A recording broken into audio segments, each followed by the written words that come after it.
Greetings from downtown Phoenix, Arizona. Today is Sunday, March 3rd, 2024.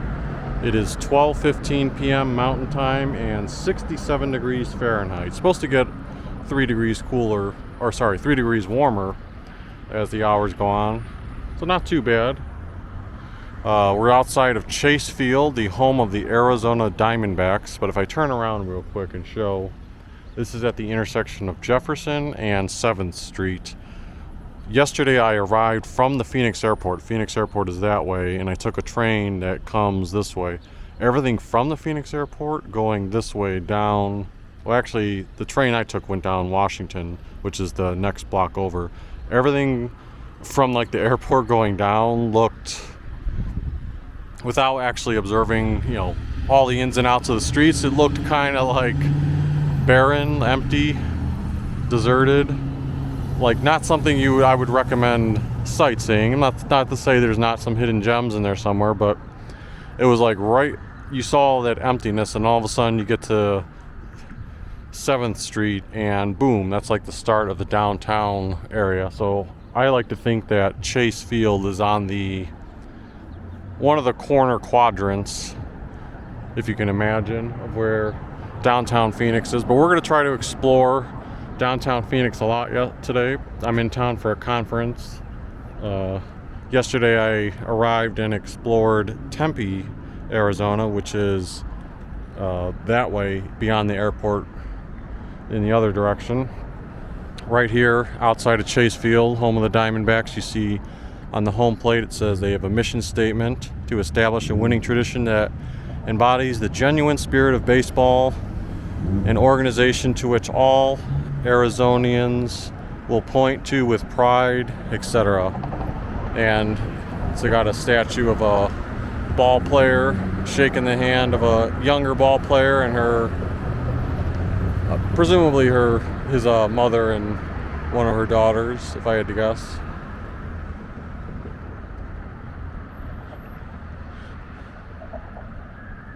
You can see throughout the walkway they have certain signs like 2001 World Champions, and then across the way it looks to be one of the parking garages rather, for the sporting events. Now we're not going to really get some ballparks, like for example I take the Cleveland Guardians in Cleveland, Progressive Field. You can see a decent amount of the ballpark from the outside. Last year when I was in St. Louis for my conference, you could see a decent amount from certain gates outside. Seattle 2 years ago when I was at my conference, you really couldn't see that much inside the field. When I've been to San Diego, you could see that field from the place that used to be called the Park at the Park. It's a little park beyond center field. But anyway, Chase Field, when I was preliminarily walking around, you really can't see inside. They do have a retractable dome, but when I peered in one of the glass windows, you could see that the dome is currently closed.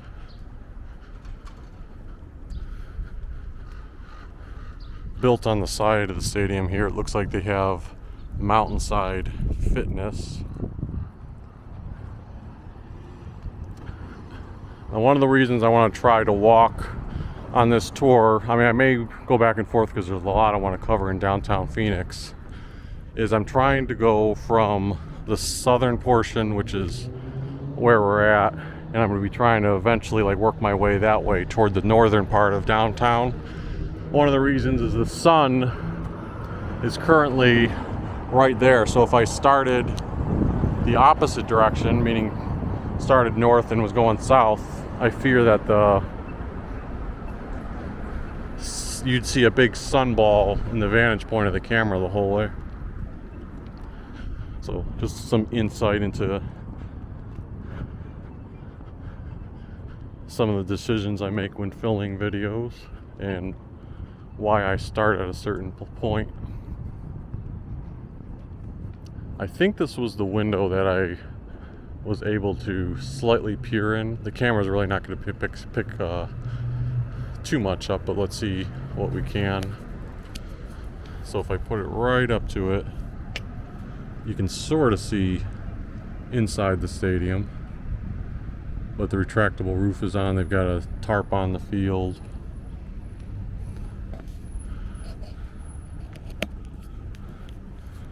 Right here it says now open game day and every day. Cold beers and cheeseburgers. Their hours are 11 a.m. to 8 p.m. on Sunday, so they should be open right now since it's 12:21 p.m.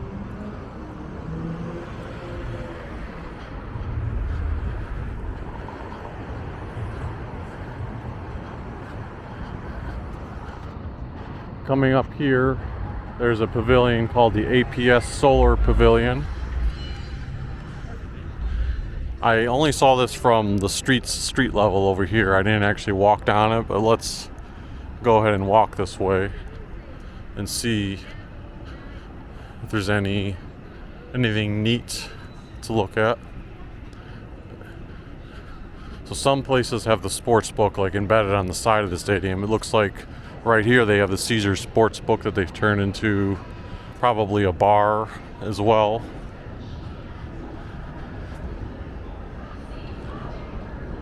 Lots of ballparks have embraced that concept recently.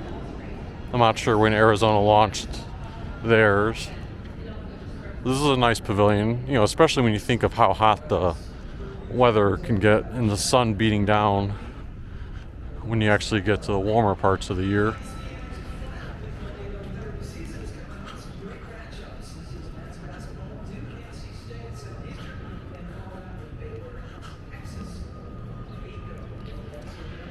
So they've got a ticket window up ahead.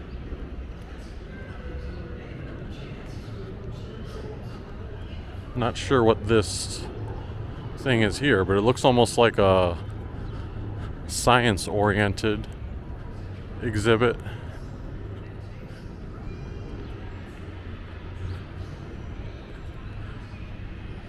Almost like a big ball factory.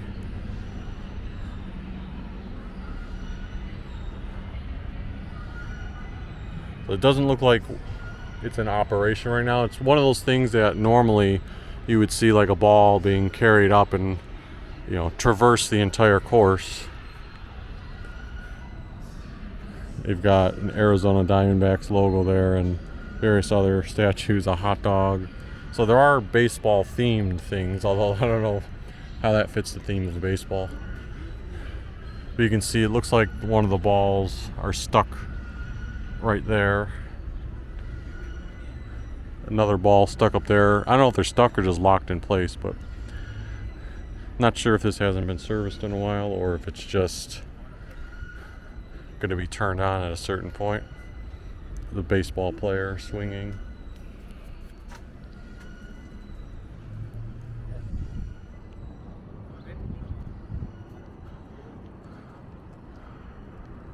All the ticket windows.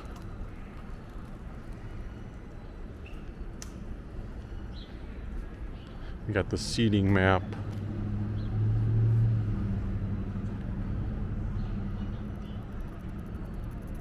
So the cold beers and cheeseburger place that we saw was right there. And that gives you perspective that that's right along left field.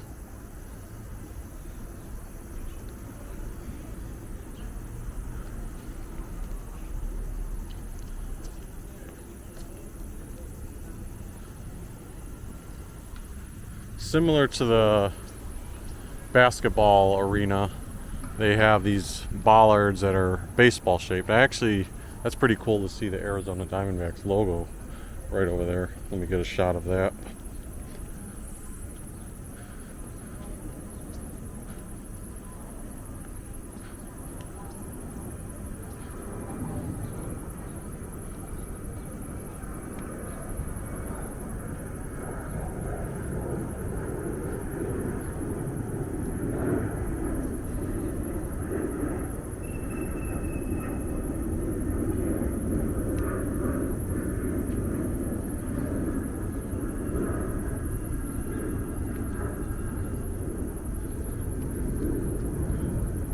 And this is as far as you can get, like to where the ballpark is. I don't think there's really.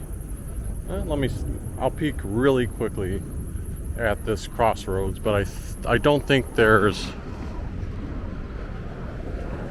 like a good vantage point of the ballpark over here. You know, I'd hate to not peek and then find out I missed something.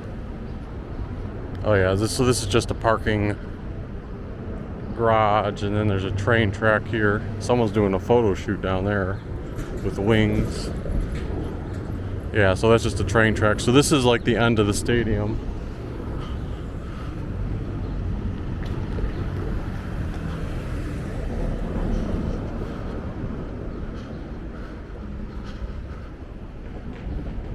So as far as exterior shots, Chase Field isn't, I wouldn't call it one of the top places to be able to capture like, oh, great photography. But still nice to see it as part of the downtown area. By the way, sometimes if the footage quickly jumps, that's because I stopped to take a selfie or a picture for photography purposes. There's Bosa donuts, coffee, and smoothies. And then more of the baseballs. You can see these ones, probably because a lot of people have sat on them over time, the threads are worn out. Unless they were designed like that. The ones over there were red on the threads. These ones are all white. I can just assume that a lot of people have, you know, taken pictures over the years with them and worn them down.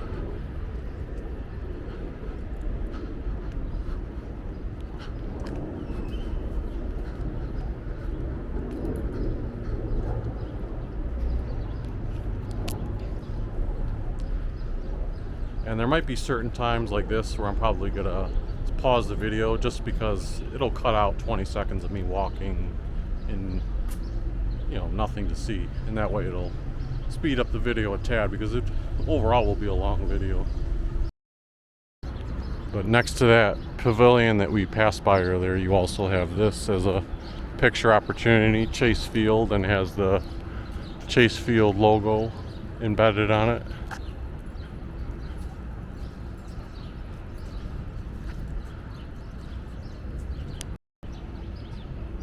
Okay, so we are going to leave the Chase Field area now and continue down Jefferson Street. Now, keep in mind, Jefferson is a one-way heading away from downtown when you're looking from this vantage point. The next street over, Washington, is a one-way going the opposite way. Here's one of the metro stations that you can take. You've got a station there that bypasses or activate your pass. And I think there's another one over here, but it's safe if you want to board to the airport. You can do so here. After a Phoenix Suns game last night, I shot a video on that separately. This station was jam-packed and people were going into the train cars and sandwiched like sardines.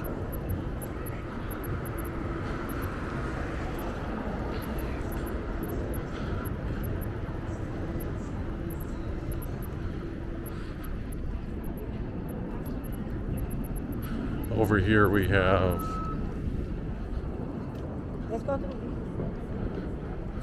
taco place, Willie's Taco Joint.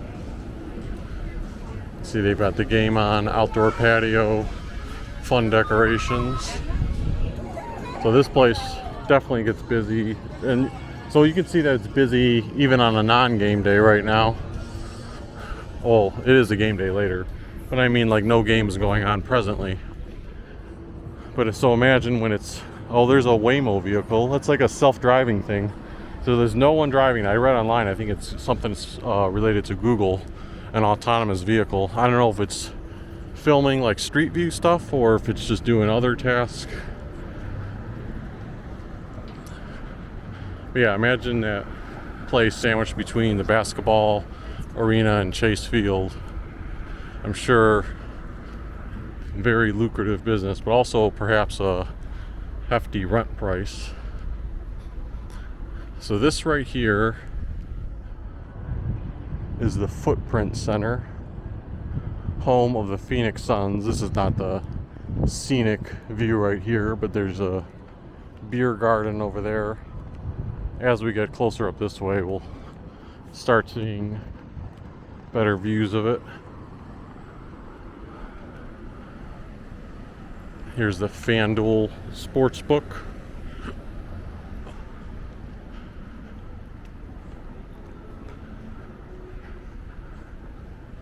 With all the games on the TV that might actively be going on.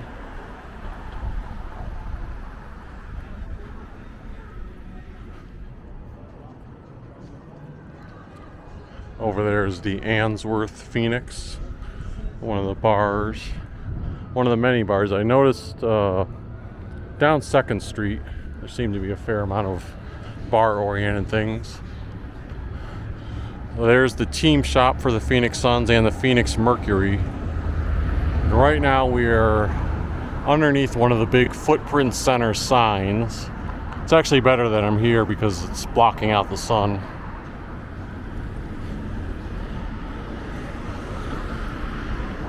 But if I go up, you can sort of see some of the jerseys on display. Kevin Durant, Booker, throwback to Stottlemyre, the Gorilla plush, blanket. Yesterday when I filmed my thing, I was wearing an orange long sleeve, bright orange, and I'm sure all the fans coming out, if they looked at me, they probably just assumed I was a Phoenix Suns fan because Phoenix's colors have orange as a heavy component. But for me, the orange is always a sign of representing the Cleveland Browns. This is probably the best shot for picture purposes that you'll get of the Footprint Center if you're looking to take a snapshot of the logo.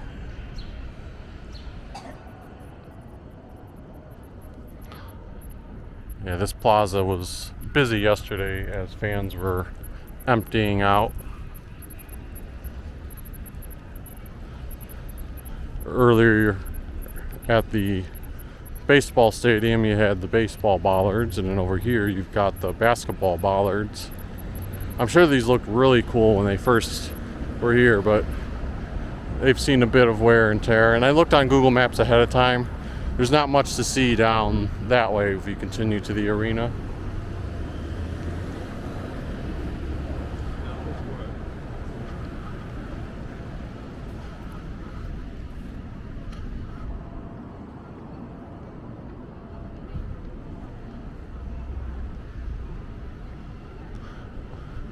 So let's try to cross Jefferson.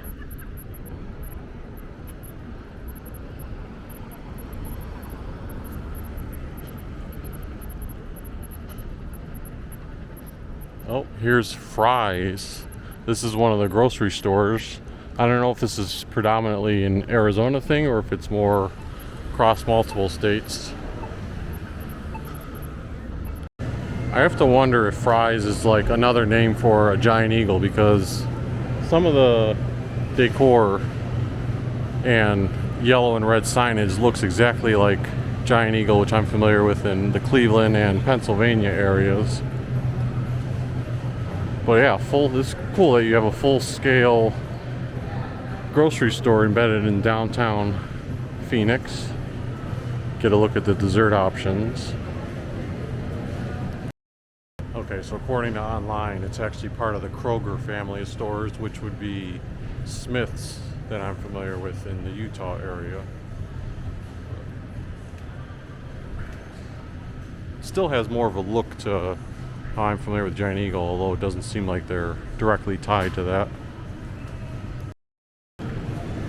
Also a mural, presumably of Phoenix. Alright, so I just exited Fry's. So this is part of the point where I'm not exactly sure where I want to go. But here's a place called the Arrogant Butcher. Seem to have unique, good reviews online. We are now diagonal from the Footprint Center, and you can also see Chase Field where we came from.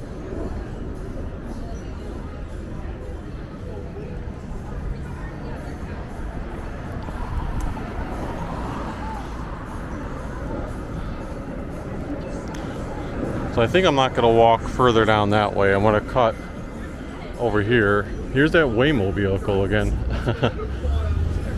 These are all over the place. See, there's no one driving it.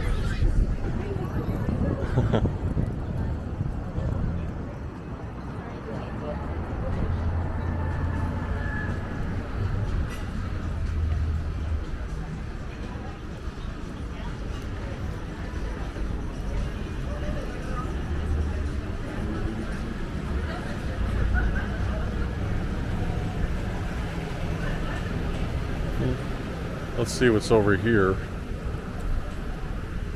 We have a piece of artwork and then an escalator. It says Breakfast Club, but I'll just take the escalator up. We may take it right back down.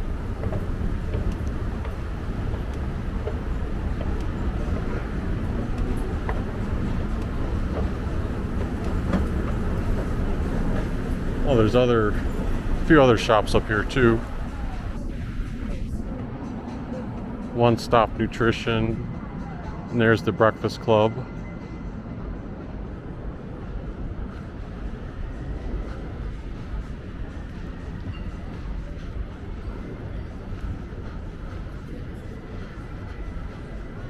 Nice outdoor view. Seems to be a popular location.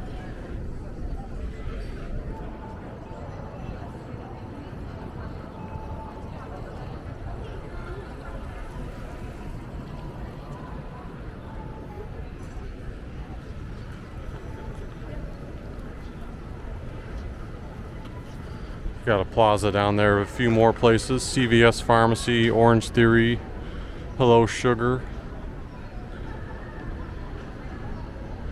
There's also a PHX Phoenix sign with a mixture of clear and I can't tell what's in the letter H.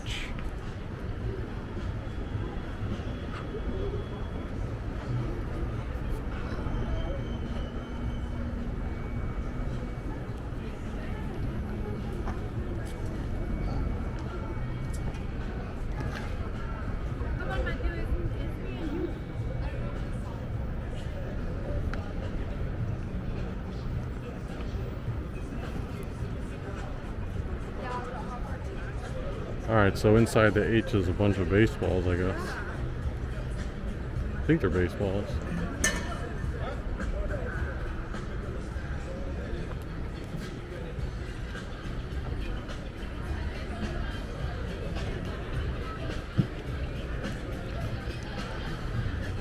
Cleveland has something similar with the CLE. Okay. Let's try to go back up to Washington.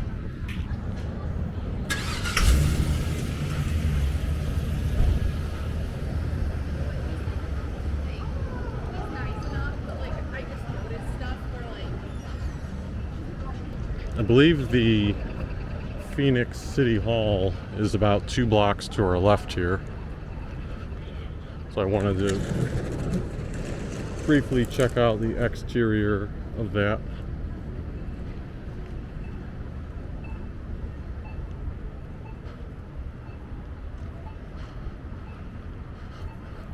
The walk there is a bit dead though, so I'll pause the video. So for scenic purposes, I should have just come through there. That's where that PHX sign was. A little more scenic that way as opposed to the street side. But over here, this is the Maricopa County Courthouse. Another one of those places that replaces the U's with a V on the actual building sign. Let me see if I can get close enough to block out the sun.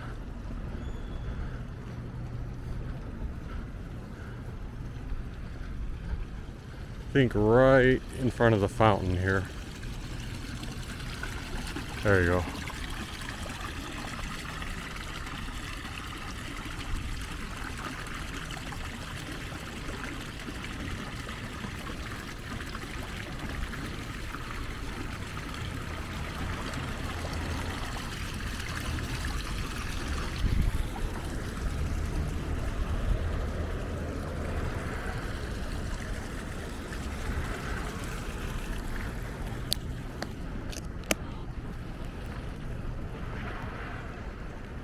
city buildings might not be the most interesting thing to some tourists, but it's kind of nice to have like a visual in your head of where they lie as opposed to the entertainment and food areas. See, there's a plaza here. A little bit of green space.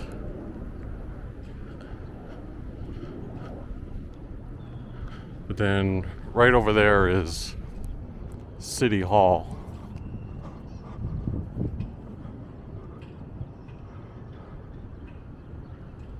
With like a sunshine starburst look to it.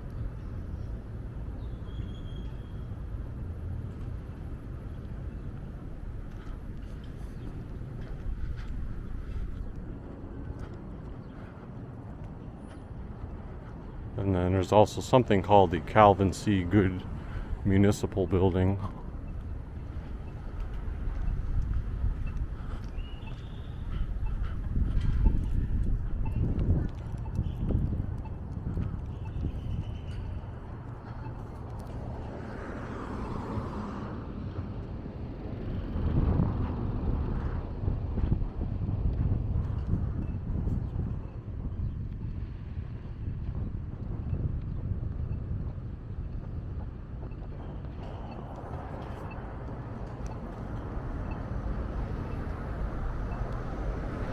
See if I can frame a picture with City Hall and this in it.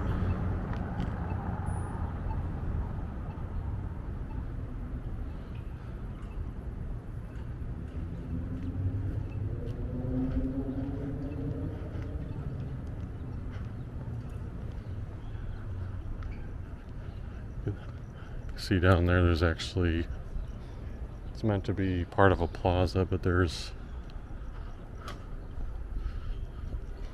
like a little homeless encampment.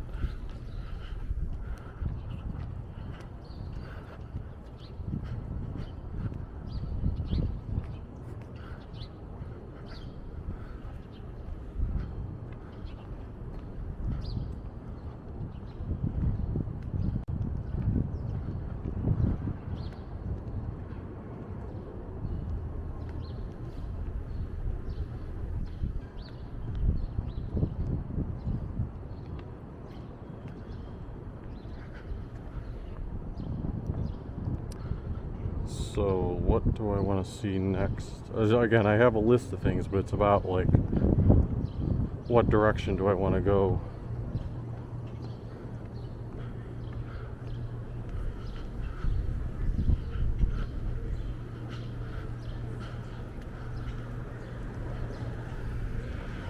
I think I want to get off of this street. This street's a bit just bland. So we'll work our way back toward the Phoenix Convention Center.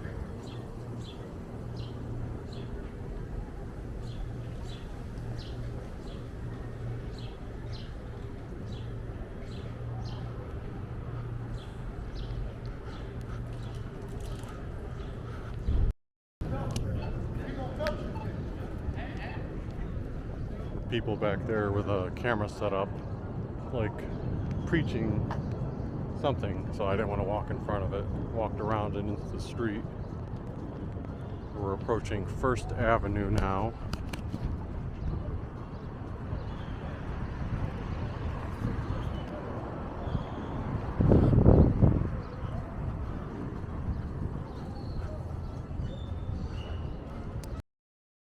So the next block over from First is called Central, off of Adams, and now I'm heading toward Monroe.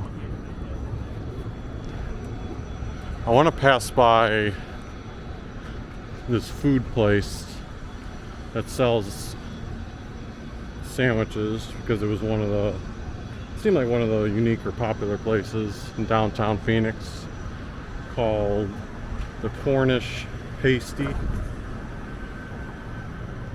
And I believe it's just along this next block is that Monroe? I think it's on Monroe. So I think as soon as we turn left, we're going to see it.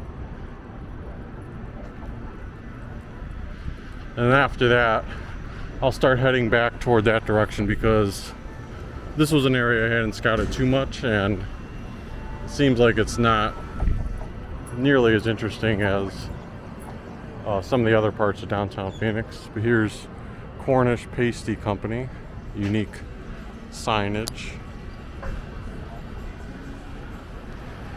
You can just tell based on the sign alone that it's a pretty cool spot.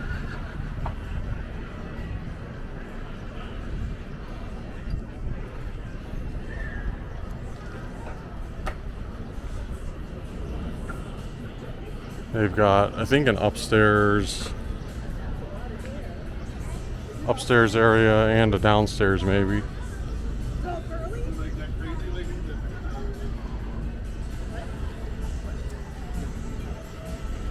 And they're open late. So late last night, I went to a place called the Welcome Diner, about a mile away from downtown Phoenix. But this place is also open late, so if I'm looking for a late night option to try out, I might do that. They have a meatball sub on their menu, which would be fun to try.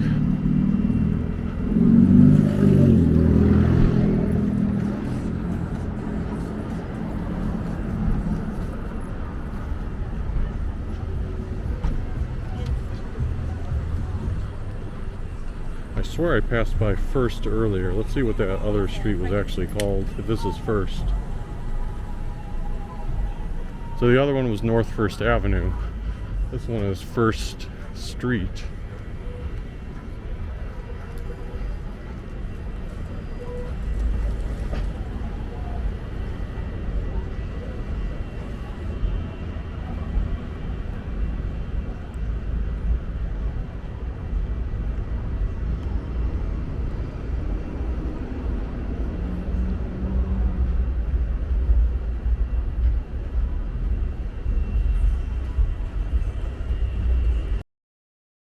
And then as we approach 2nd Street off of Monroe, you can see they're promoting Alliance 2024. That's my conference. And this is the Phoenix Convention Center, the West Building at least. I'll have a separate video that kind of explores that. And here's the Hyatt Regency Hotel. And again, the Hyatt Regency will also be included in kind of a couple videos briefly, but I'll have one video that tours my hotel room and the lobby and some of the amenity areas offered.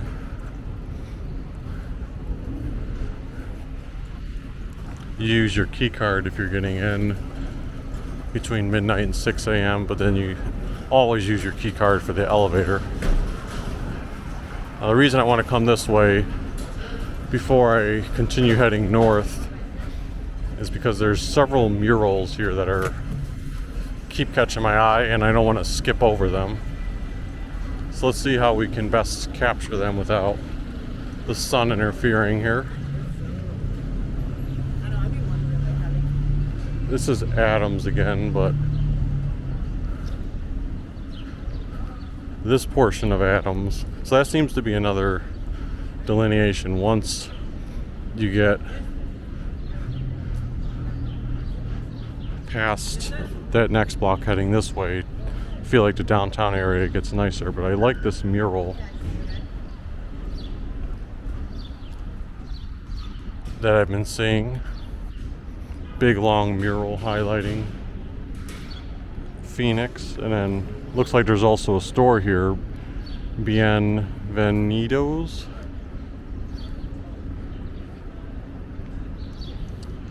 Now this mural, I assume, is actually going to be a temporary thing. The reason I say that is because there should normally be either storefronts or entrances to something here, but probably while that's being under development, they just have this up.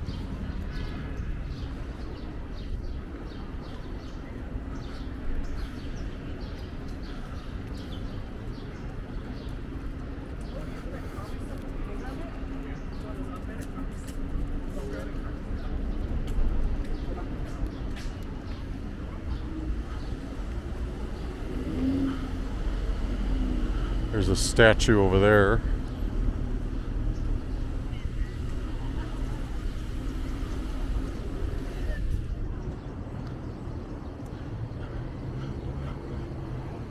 I think the way I can work this is turn down either an alleyway or wherever the next block is. And you've got a guy pissing against the wall back there. I didn't show it on the video though. Here's the Kettle Black Cartel and something else, but down this alleyway there's some nice murals, and later on hopefully I can see a place called Roosevelt Row, which has a lot more murals. This is one that's kind of hidden in the downtown area. The mural also extends to the upper part.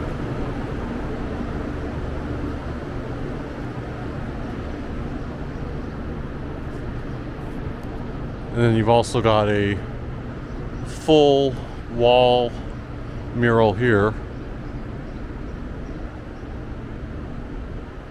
Star Wars themed things.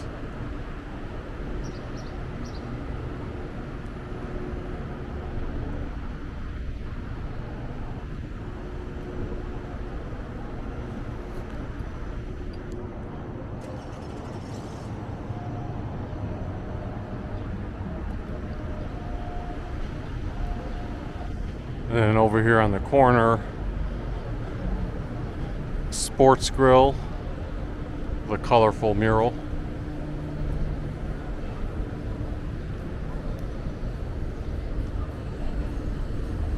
And that sports bar. And then there's the train station that I arrived on from the Phoenix airport earlier.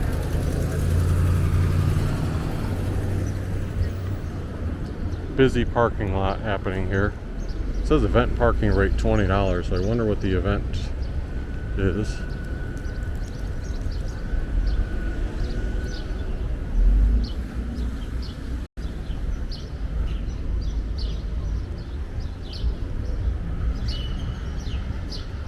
You are amazing, it says on the mural there.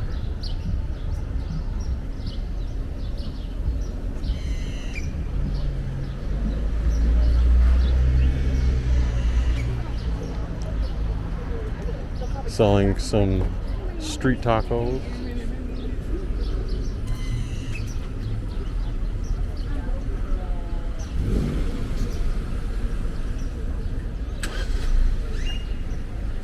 Okay. So let's see if we can squeeze between these cars while the light is changed.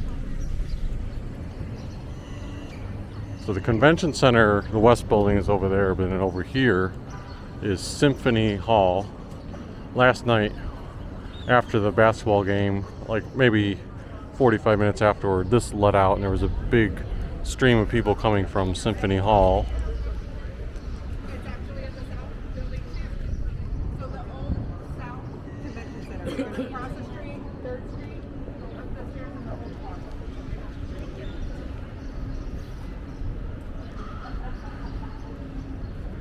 Maybe there's some event at the South Convention Center because I could overhear them talking about it. Interesting, she referred to it as the old South Convention Center. Maybe that implies that that was like the original convention center and it later expanded. Because now they have the west and north buildings.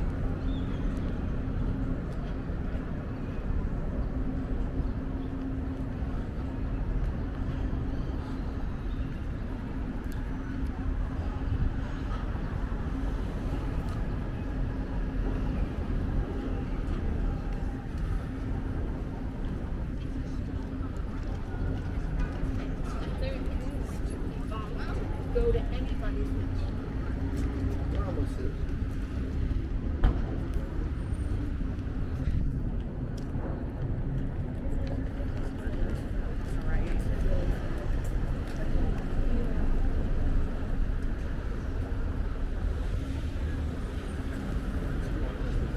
Now we're crossing Monroe, and you have the Erbinger Theater Center.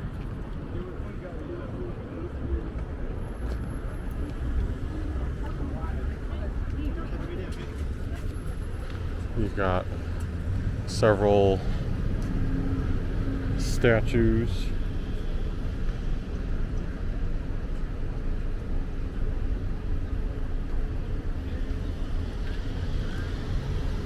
Related to the theater.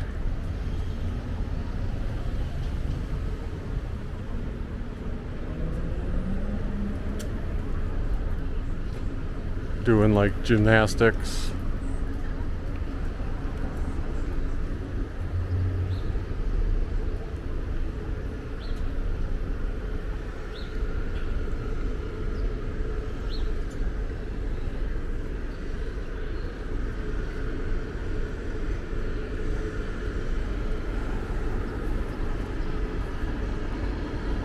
I didn't realize there was a brew pub place on this end of the Phoenix Convention Center.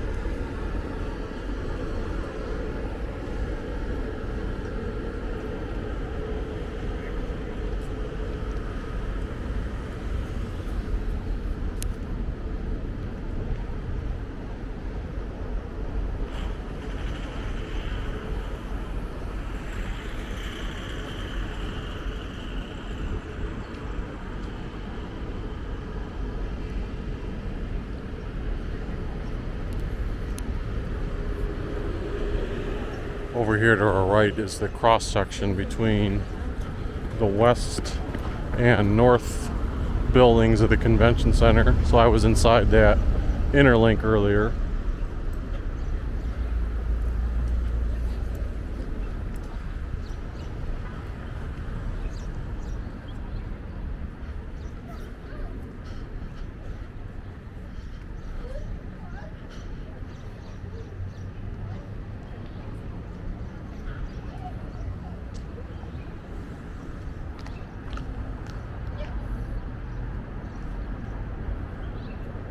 This on my left is part of St. Mary's Roman Catholic Basilica.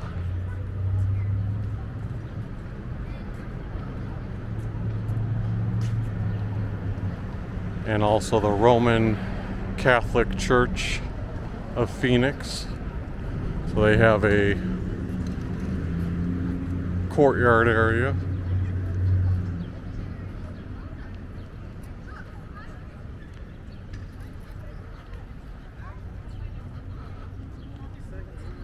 Oh, I almost missed this statue here.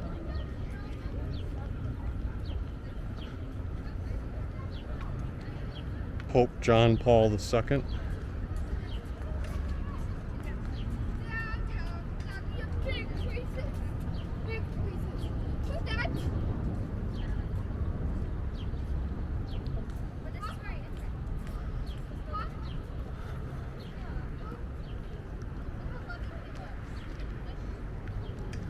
After I explore this, I'm going to head back to Monroe. Yeah, so right along here, and then we can actually start there. Because I want to look at the Heritage Square area and maybe grab some lunch too. St. Francis. I think someone put a couple of dice and coins in his hand for maybe good luck. I don't know.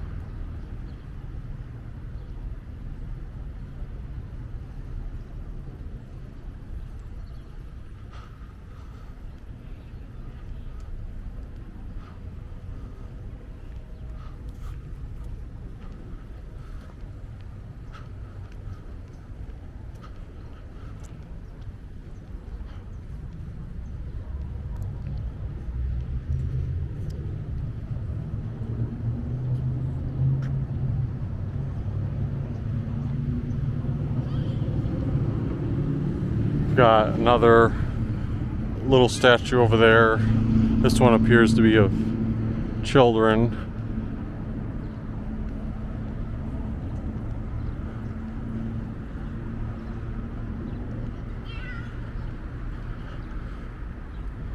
And then a horseback rider.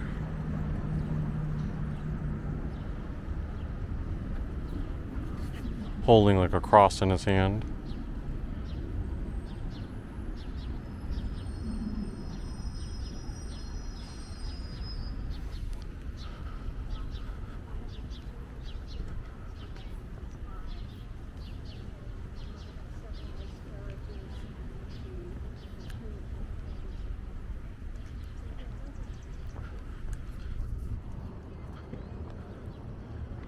Saint Teresa of Calcutta.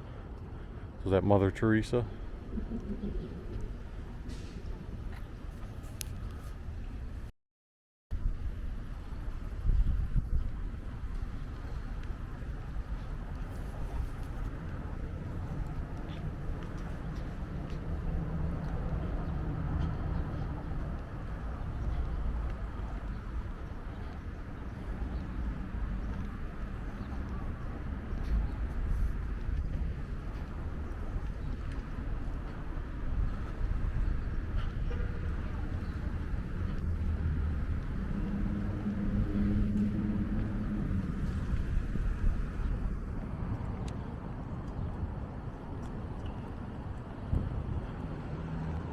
So about Heritage Square, which again is going to be coming up, and I want to read a little bit about it before I get there. And I'm walking in the rocks right now because I want to keep the camera in the shade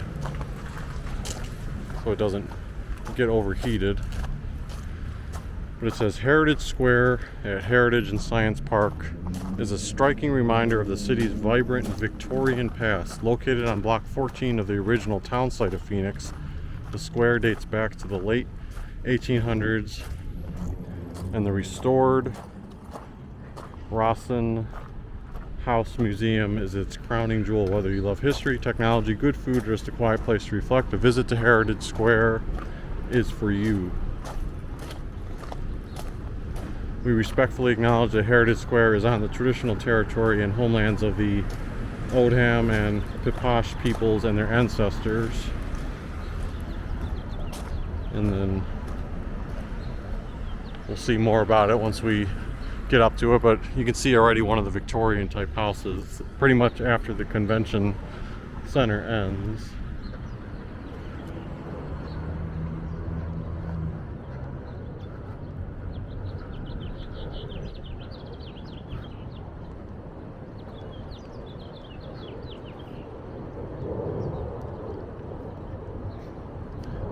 So even though Arizona State University is predominantly in Tempe, they do have a presence of some fashion in downtown Phoenix as well. I'm not exactly sure what portions or components are here, or if it's like an offshoot partner or how that works.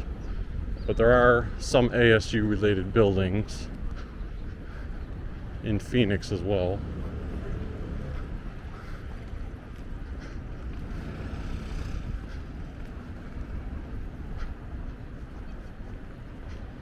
It says #1 in the US in innovation, ahead of MIT and Stanford. Well, I know CSU, we tried to push the innovation buzzword many a times.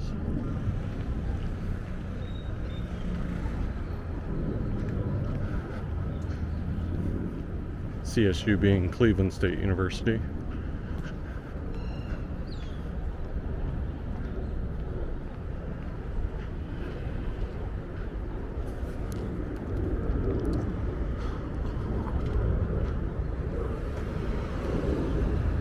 So let's cross the street here.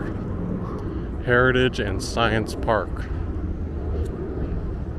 Open from 6 a.m. to 12 a.m.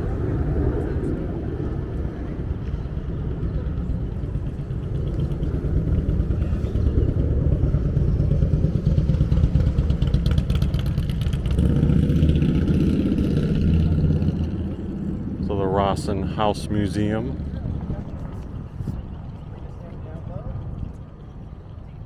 is open. Please go to the visitor center for your tickets and check in for your tour.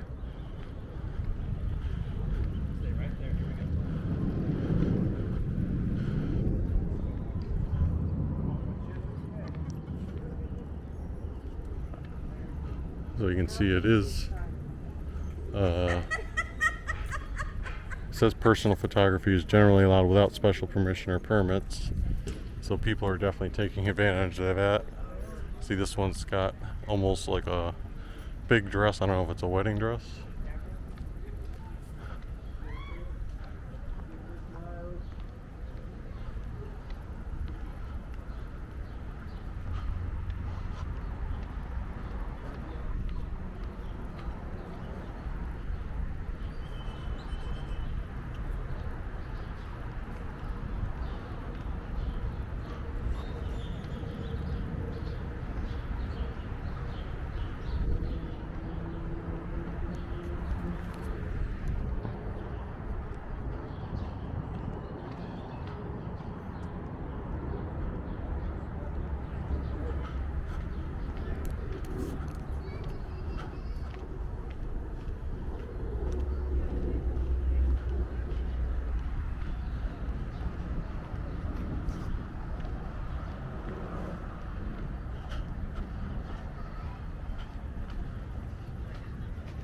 So it's interesting how they preserved this block or section of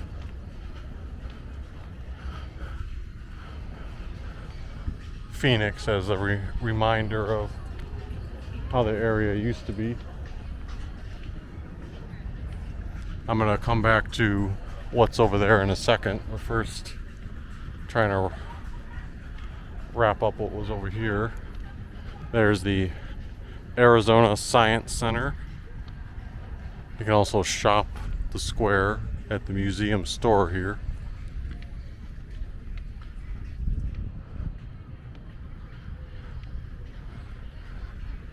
Phoenix Museum of History, and then that one I think is the Science Center.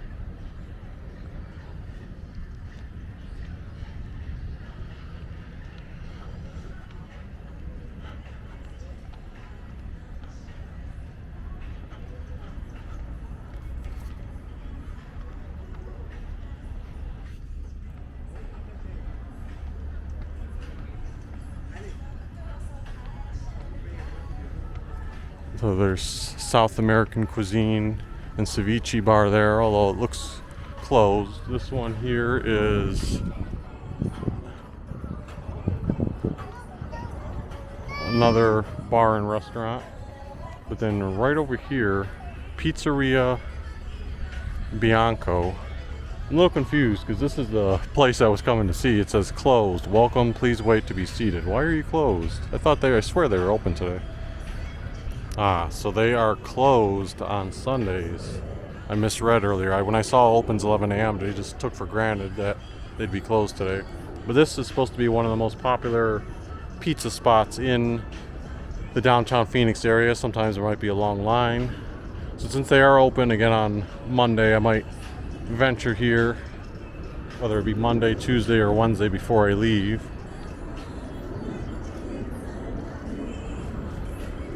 So let me see now where I want to head next, since this is concluding the Heritage Square portion. Soko Market and Lata Restaurant Bar.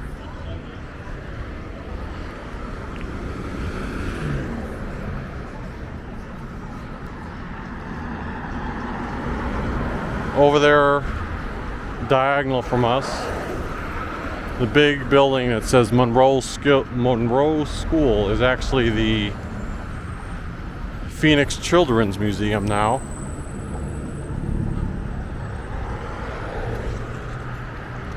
When I went to that place in a residential neighborhood, the Welcome Diner, I actually walked down, I think it was Van Buren, and went down this road until, I don't know, let's call it like a 10-minute walk down this way, 8-minute walk, and then I would cut over like 2 blocks that way.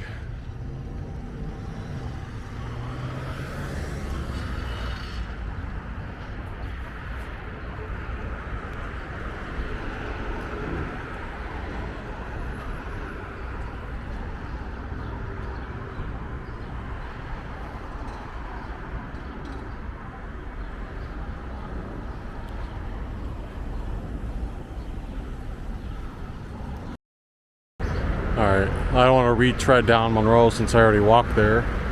But I'm going to walk down to Van Buren, which is the next street, and we will make a left turn back into downtown. And we'll try to check out how the Arizona Center looks. It's supposed to be, I think, an outdoor shopping mall. Shopping malls are always hard to judge until you see it, because I've seen several downtowns where they portray it as a mall on the map, and then you go there and you're like, ugh, like this used to be something, but it's nothing, pretty much like deserted now.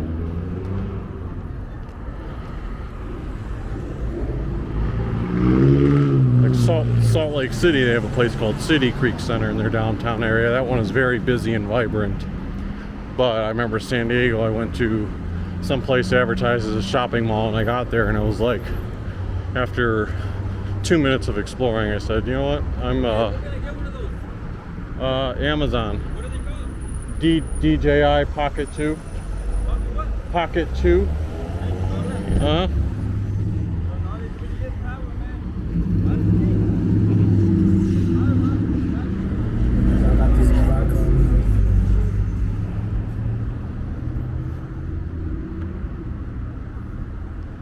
Waiting for this light to cross. Sometimes people ask what the recording device I'm using is called. I had the DJI Pocket 2. They've come out with the Pocket 3, but so far this device still suits my needs. Yeah, like I was saying about the shopping areas. Just depends on how busy it is. Seattle, I think, was another one. There was a shopping mall, and my brother and I went to it 2 years ago when we were exploring, and it was basically, you could still go in it, but it was essentially deserted. And we read how years earlier it had pretty much been vacated. So here's some of the University of Arizona. Wait a minute, that's different. I was gonna say, that's not ASU. University of Arizona and Northern Arizona University. So those parts are different. That part's ASU, Arizona State University. This is Phoenix Union High School Monuments, or Phoenix Union High School. Again, I don't know if that's legitimately a high school right now or if that's just old signage.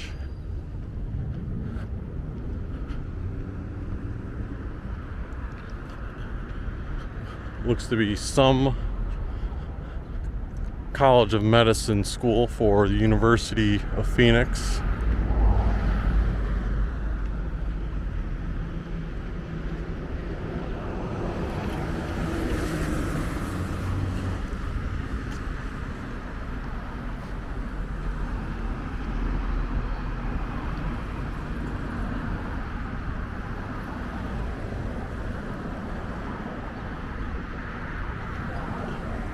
Arizona Center, the quote shopping mall, should be on the next block after 5th Street.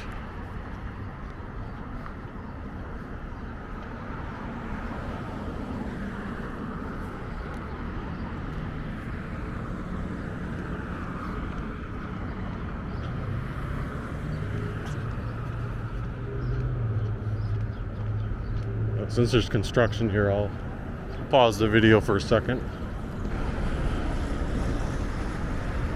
So for some perspective, St. Mary's Basilica, where I was taking those pictures earlier, if you remember, like the little children's statue, that would have been right behind that wall there, and the rest of the statues in that plaza. So over here on the right is the Arizona Center. So we'll see how active or inactive of a shopping mall area this is.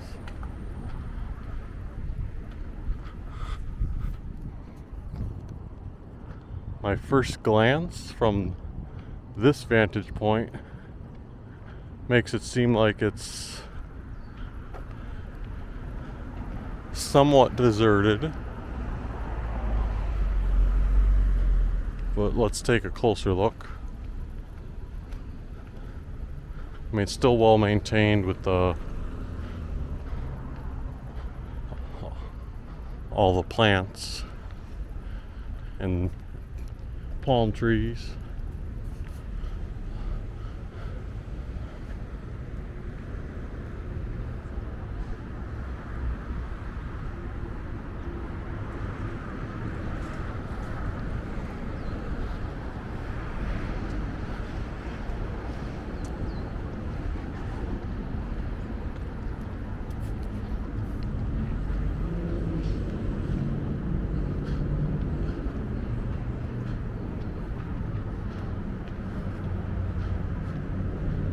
Sundays 11 to 9 p.m. But whatever this is clearly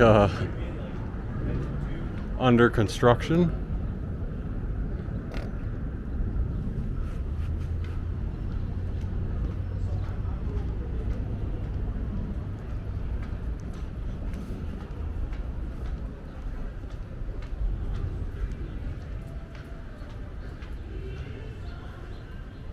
There's a Bank of America. Let's walk through here. Yeah, this is exactly what I was talking about though. Nothing vacant.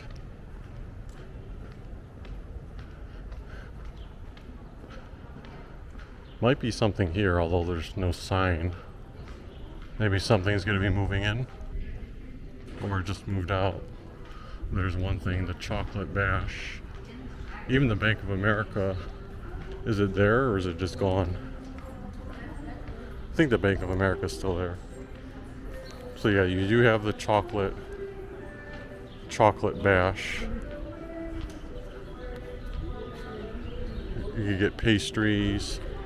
There's another Bosa Donuts location here. The tables have little mural artwork on them.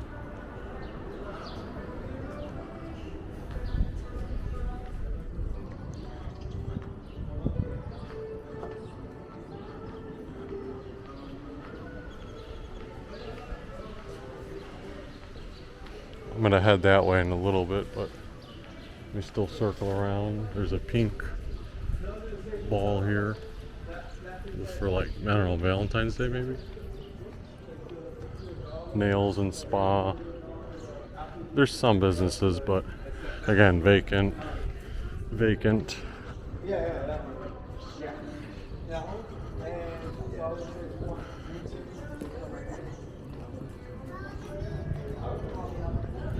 Sushi and noodle place. The Cold Stone Creamery has survived this location, and that's probably where, if I had to guess, probably gets the most business.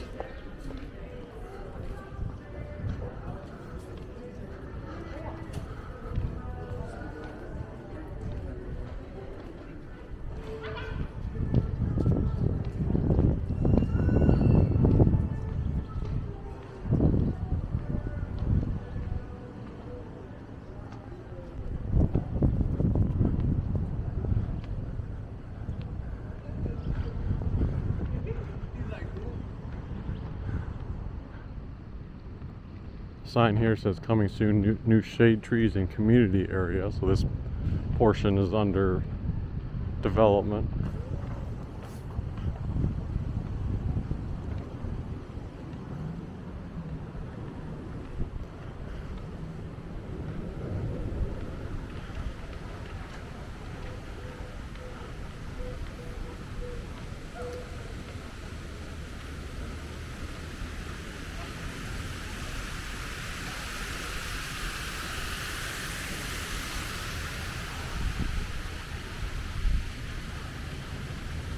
This part's still nice. Like I said, the area is still nice. It's not like it's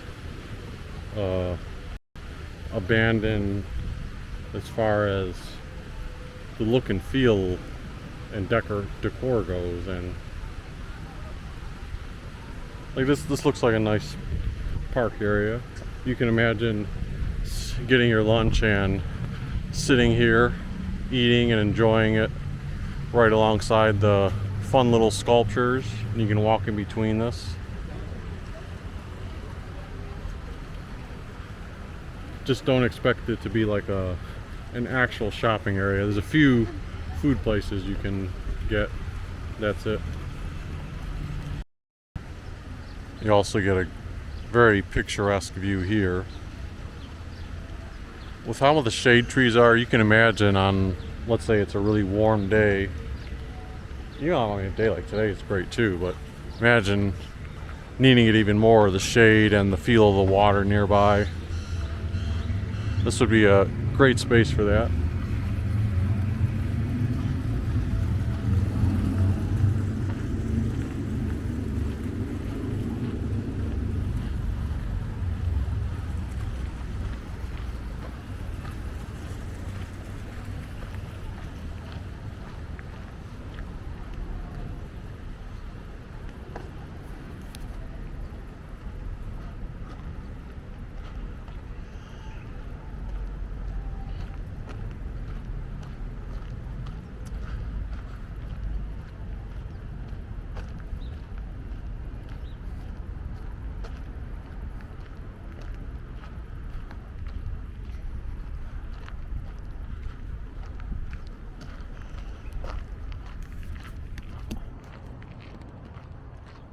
So I think what I might do now, because the pizza place was closed, and that was actually the first option, I want to check out Civic Space Park and then go to Roosevelt Row. Roosevelt Row is the area that has all the murals.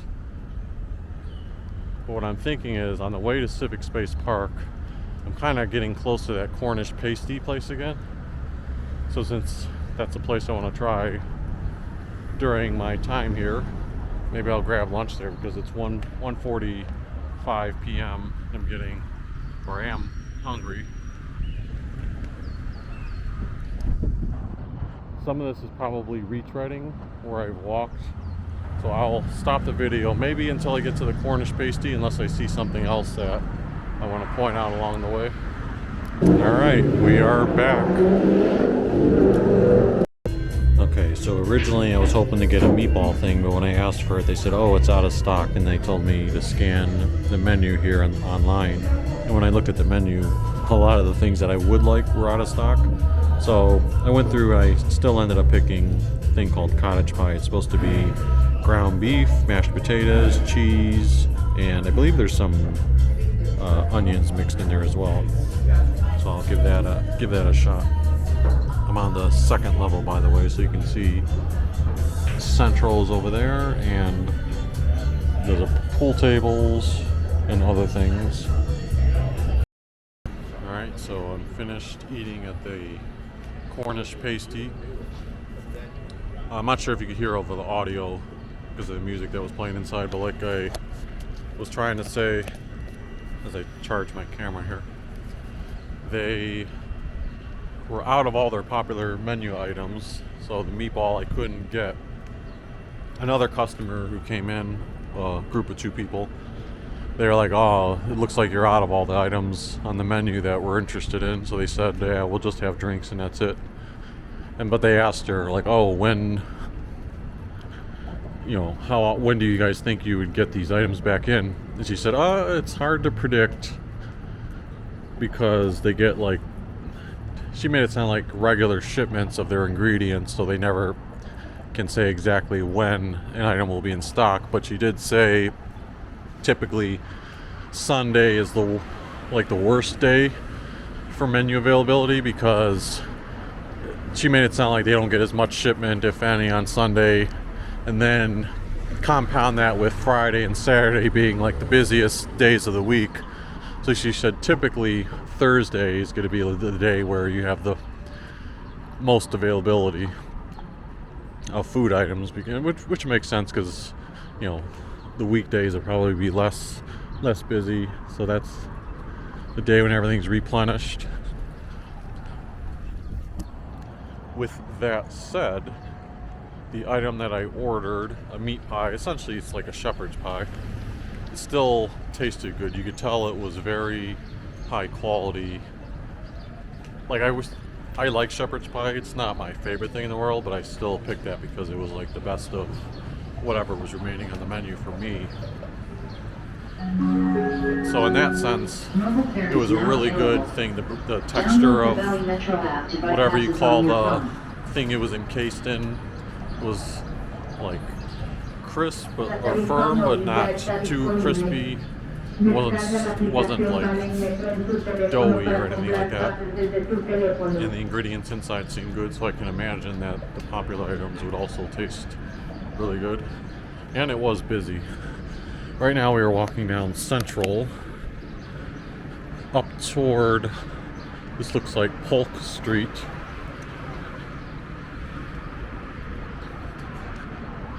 The Civic Space Park is just beyond this construction area.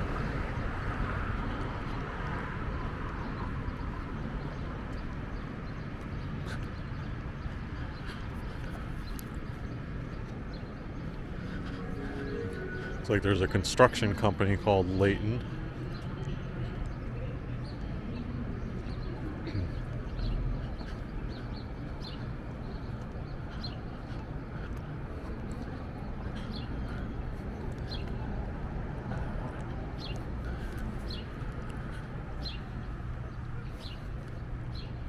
Now, one of the biggest reasons to check out this park, supposedly, Civic Space Park, is the big piece of artwork that's in the middle.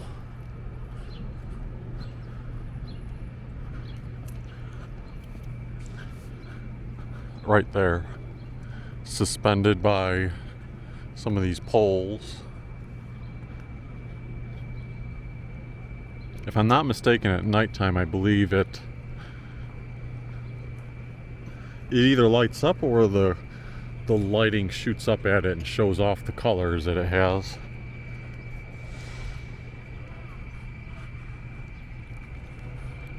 So let's try to get a closer look.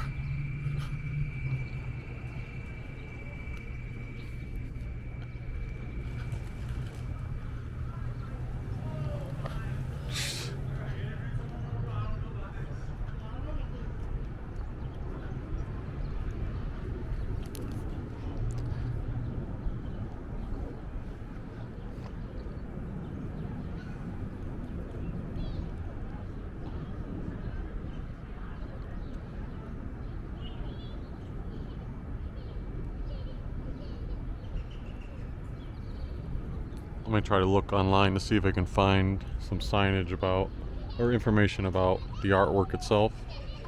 Alright, I'm pulling this from Wikipedia. It says, the centerpiece of the park is the $2.4 million sculpture by Janet Eckelman called Her Secret is Patience. It consists of multicolored fiber nets suspended up 145 feet in the air. At night, ground-mounted colored lighting changes throughout the season and gives it a different appearance to the daytime look. So, I don't know if you can see, but on that phone there's an example of what nighttime, how it might look.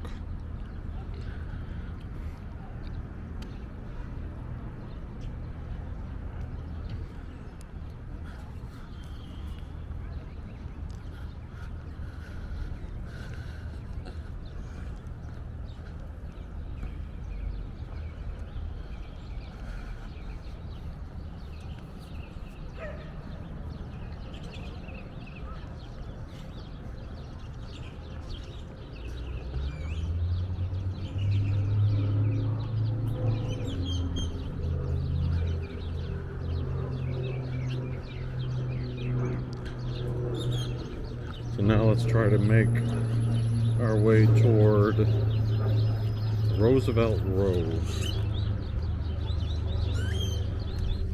I think I'll walk down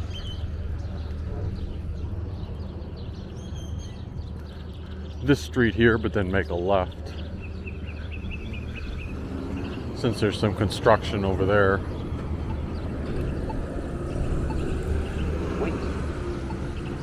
Arizona State University, Walter Cronkite School of Journalism. So there you go. You have an ASU building here.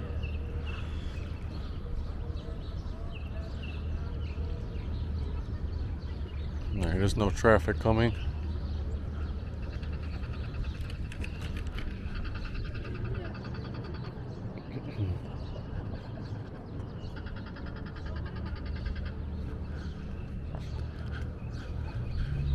Arizona PBS might also be located inside there.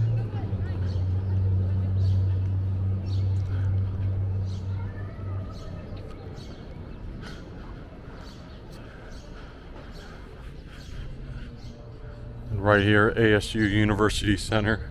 Again, it's quite confusing when you have the widespread nature of these ASU buildings.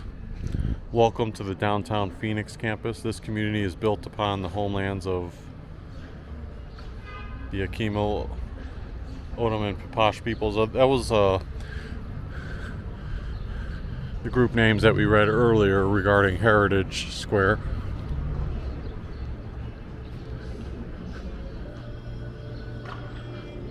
Looks like they have those same bicycle parking locked and secured areas that we saw in Tempe.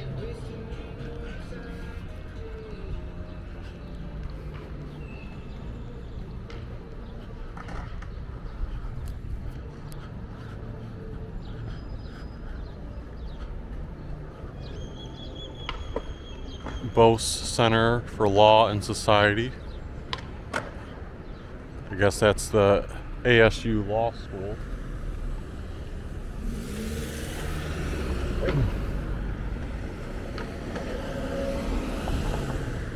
By the way, I don't see one now, but I did gather some information about those Waymo vehicles that I've pointed out before. Here's Gordon Commons at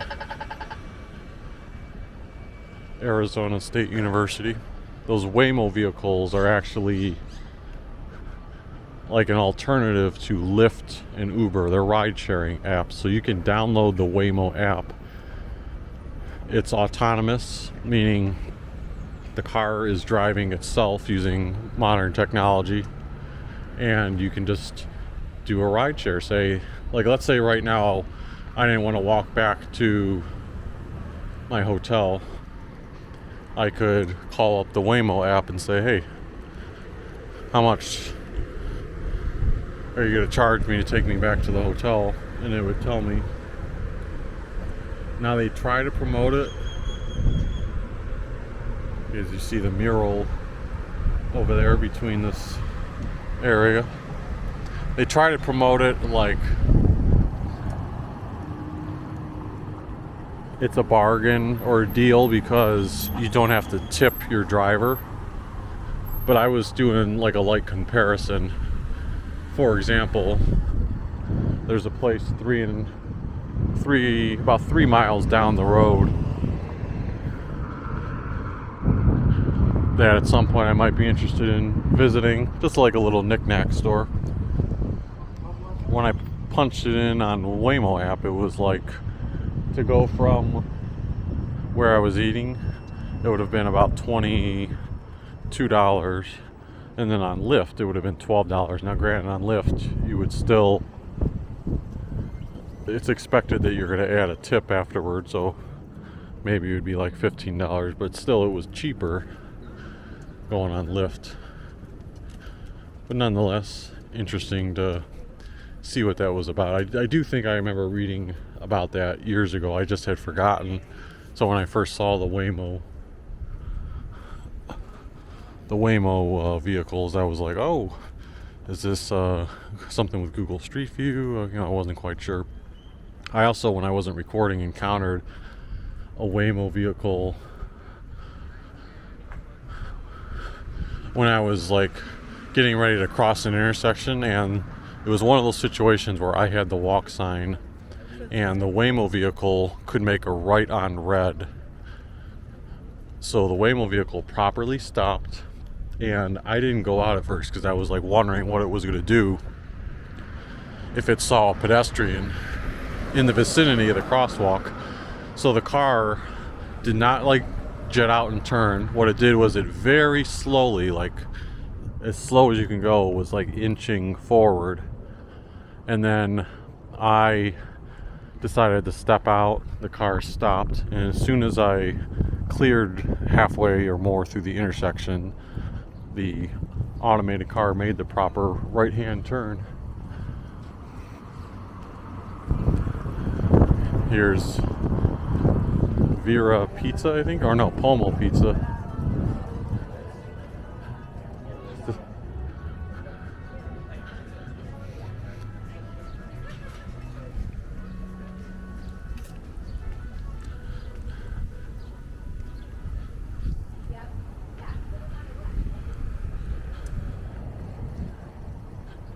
So let's see how far away we are from Roosevelt. We're about, after this next intersection at McKinley, we're going to be about 2 blocks away. Roosevelt is supposed to be the big arts district, so there should be murals everywhere.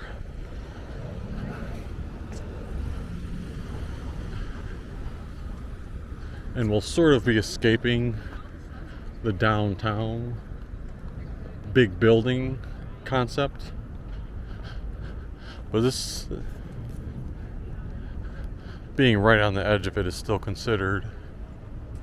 By the way, there's a sign there, Matt's Big Breakfast. Eat at Matt's down the street, advertising it.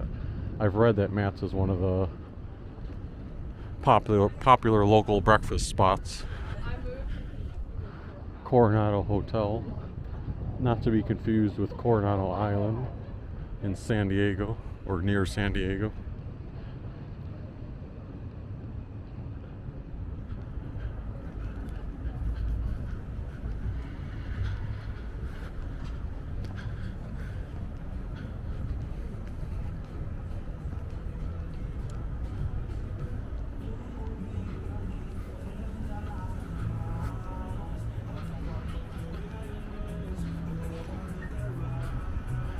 Here's Matt's Big Breakfast on the corner.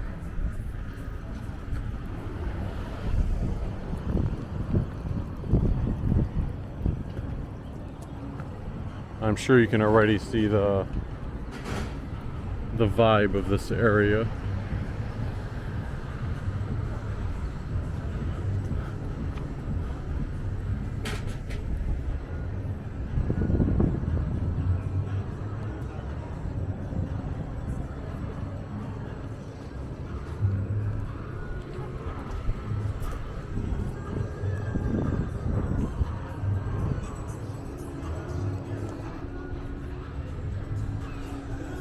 Evans and Churchill Street, or in this building it's called the Churchill.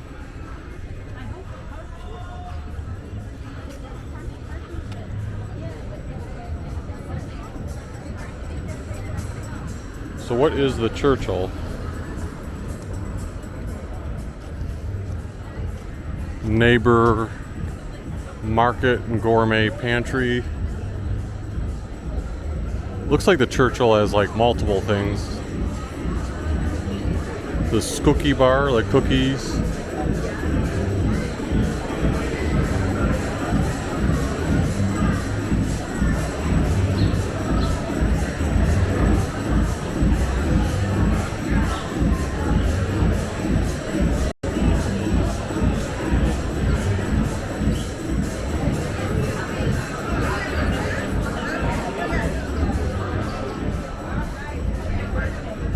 See, I love the vibe of that. Let me take a picture. So the Churchill has a variety of food options inside. You can see some of the murals. Black History Matters over there.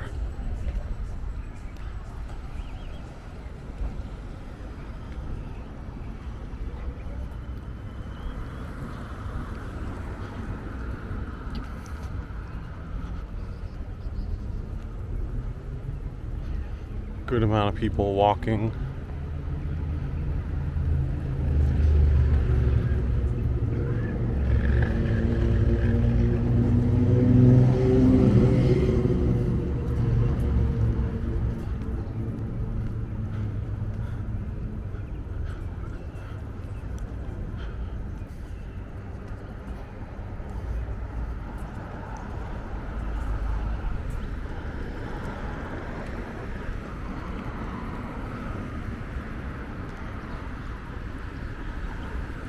let's see here. You have the artwork on the side of that building. I think what I'm going to do is I'm going to walk this way and then eventually maybe work my way down. But let's see what's down.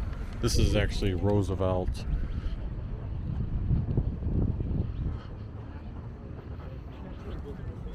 Okay. So like, you know, you basically like park your car like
I was going to walk closer, but the sign said hazardous voltage inside, so let's stay on the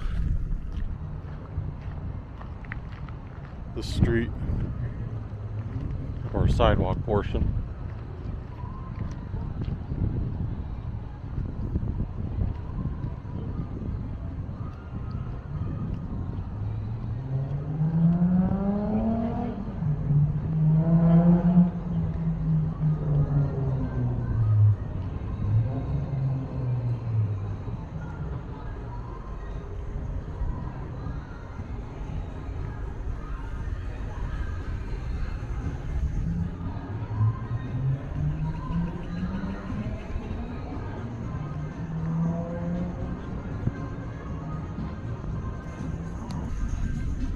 That's what they mean by the hazardous voltage on the inside. Look at this oversized character.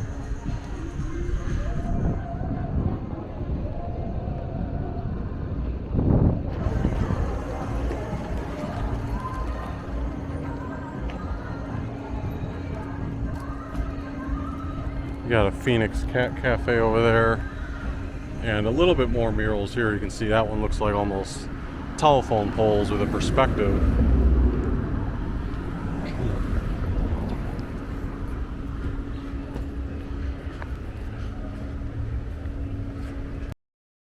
All right, walking back and showing the artwork on the other side now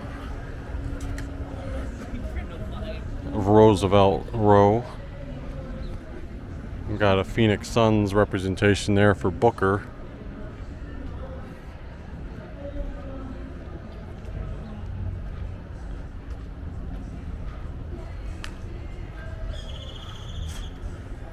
And look, it's Kermit the Frog.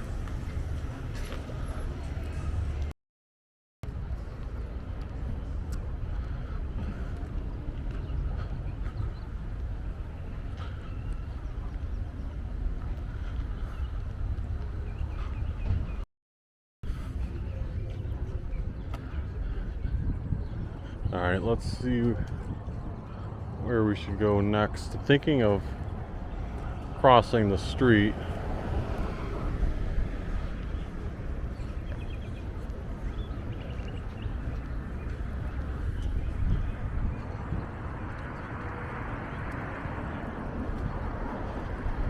Women, life, freedom.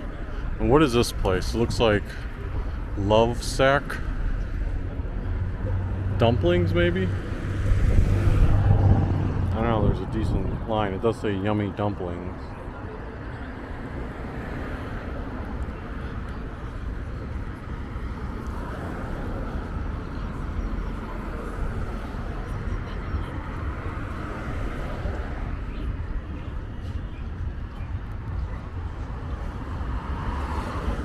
There's a Roosevelt Row Way sign right there.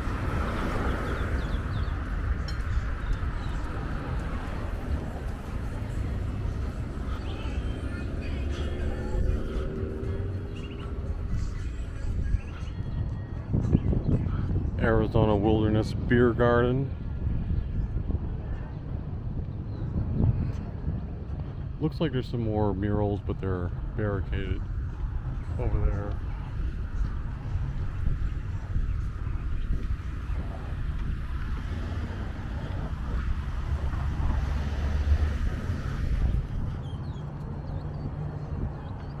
Let me try to get close enough to the mural where the sun's not in the way.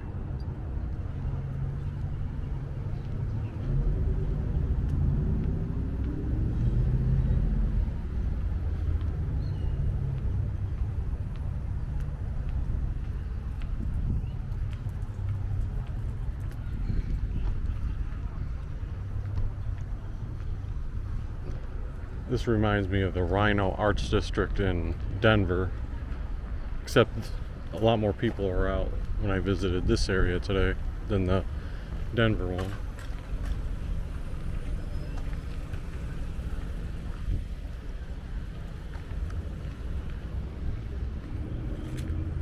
I like this mural outside of Rip Valley Sports Cards and Culture Shop, like a video game. World Series 2023. Notice I'm not a body catcher.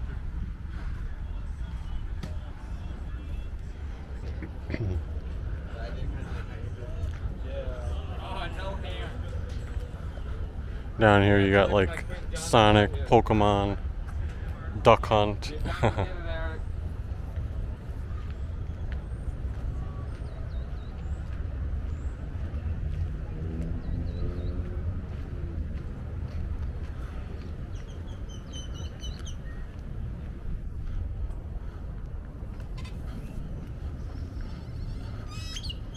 Let's see what it looks like when I go off the path, because it actually looks like we might have a few houses intermixed here.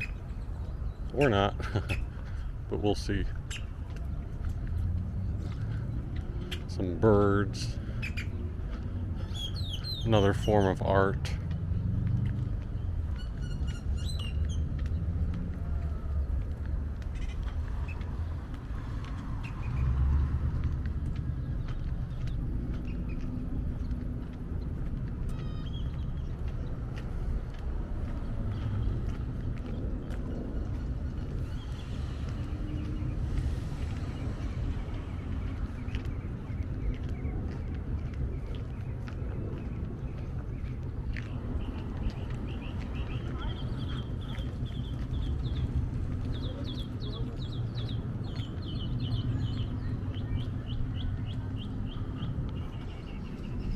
Yeah, it seems like the area where you may not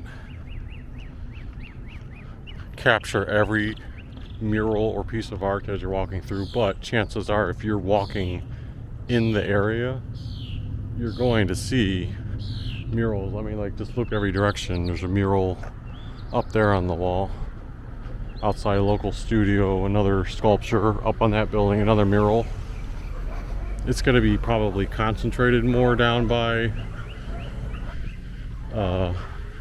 street I was back on Roosevelt, but it's still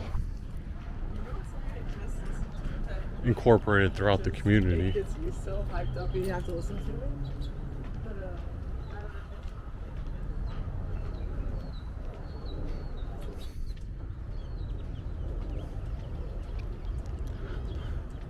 Like, I don't know what this is per se, but through the fence there's, maybe we can get a glimpse here. Maybe these are like portable food trucks, but there's artwork on them too.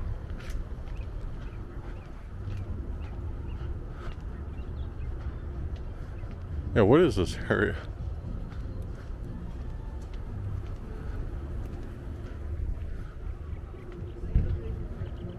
The Penburton?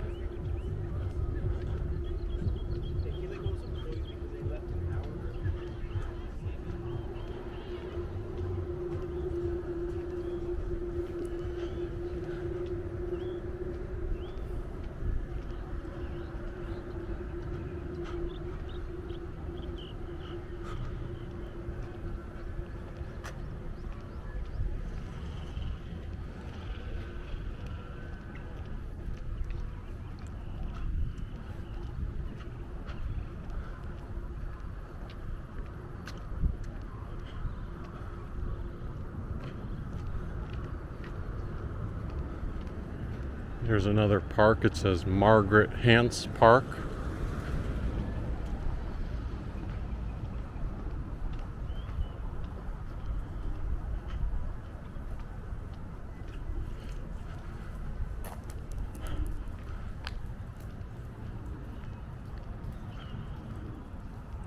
Big wide open field. Some type of gold colored monument or artwork over there.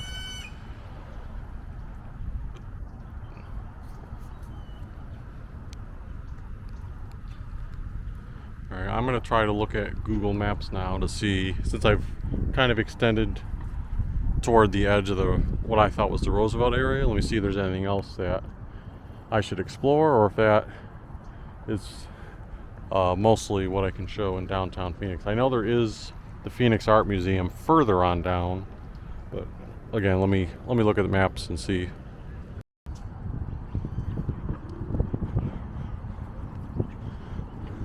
So I think what I'll do is I'll continue walking this way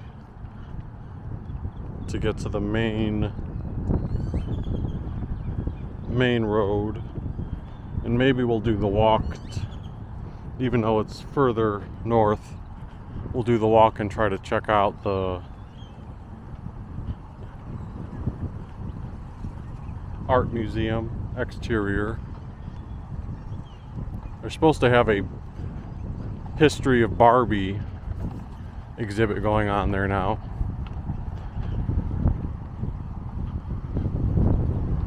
Looks like over here there's some bikers and skateboarders.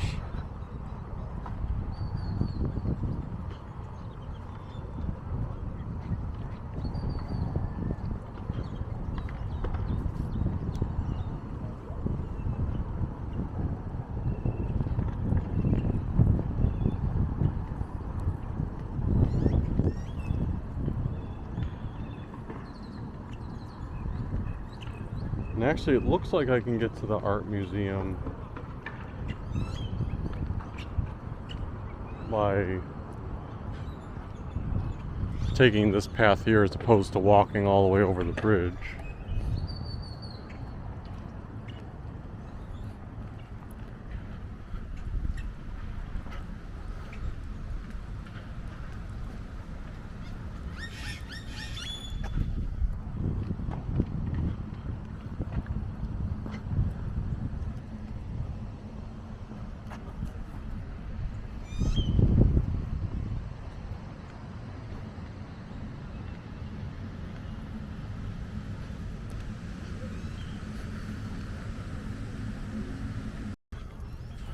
Oh, and surprise to me, you've got the Phoenix Public Library right here.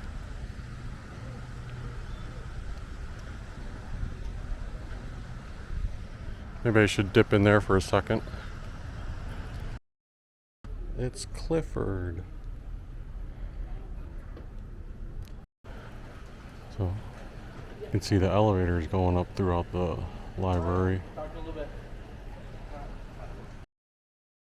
That's pretty cool how they've got the water running underneath the staircase and then the rest of the library.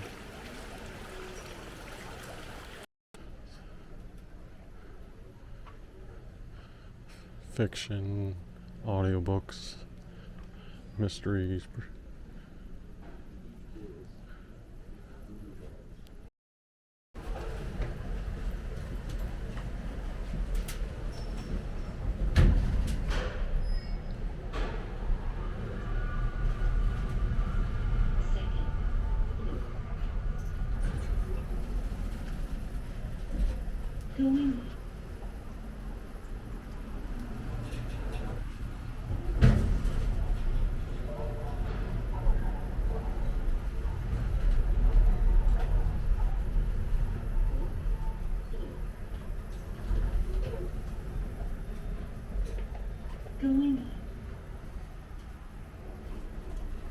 So we're going up to the 5th floor, which is the Great Reading Room and Nonfiction Reference with restrooms.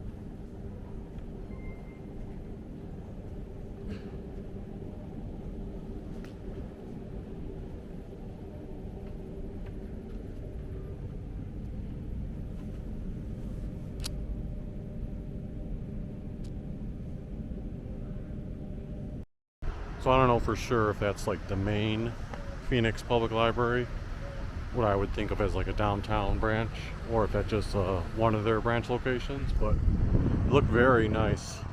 And love the amount of people that were there for a Sunday, you know, late afternoon. It was, comparatively speaking, like way more packed than I would think the Cleveland Library in downtown Cleveland would be, which is a great library too.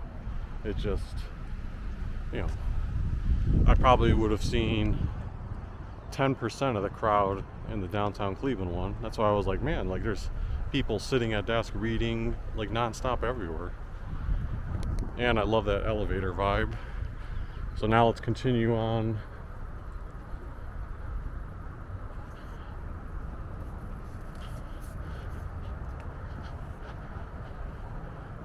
toward the art museum.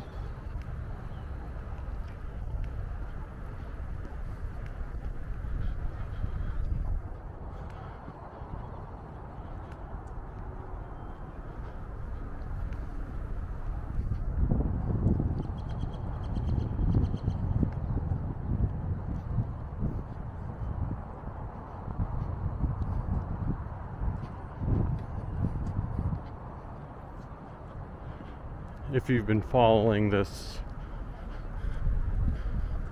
Phoenix, downtown Phoenix and extended Phoenix tour, I hope you enjoy what you're seeing, and I hope I'm giving a decent encapsulation of how this city looks for a first-time visitor. Here you've got Richard and Annette Cancer Survivors Park.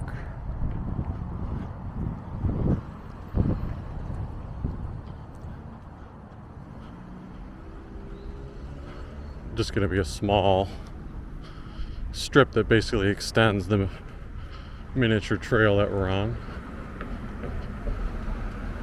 but dedicated to cancer survivors.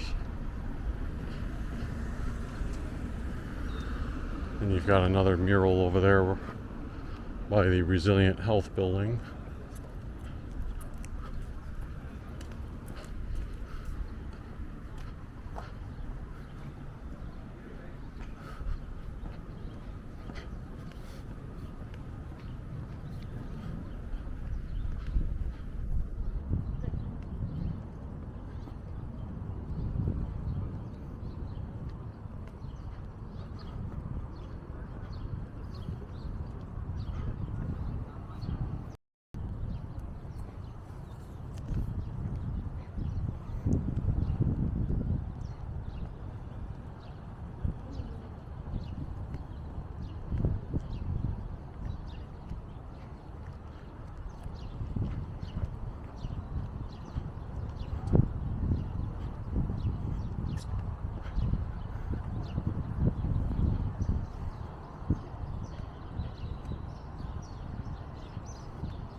Okay, so the Phoenix Theater, Art Museum, and Heard Museum might be going toward the left here.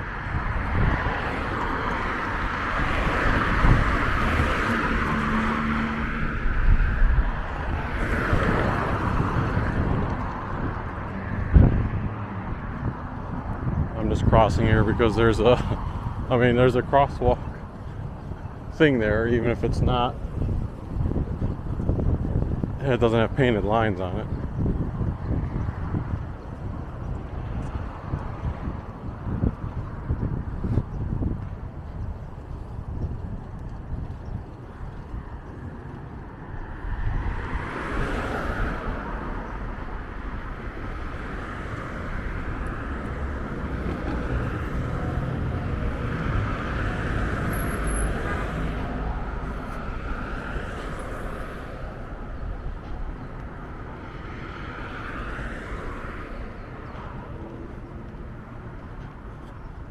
So Google Maps makes it slightly confusing to know where the front of the art museum is, so I'm not sure if it's on this side or if it's on the next block, but I'll walk down this way.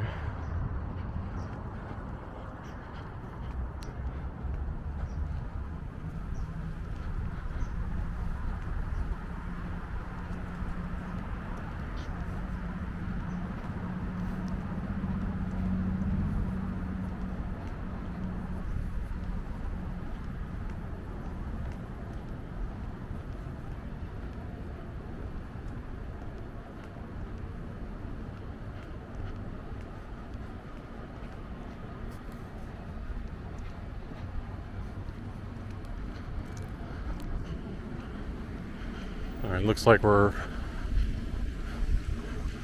on the right track because I can see the sign here pointing to the left that says Phoenix Art Museum, and there's at least one art sculpture here.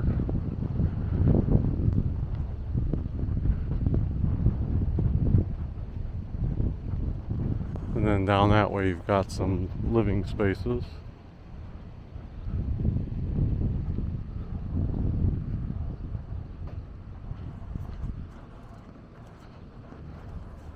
So this is the Phoenix Theater Company on the left.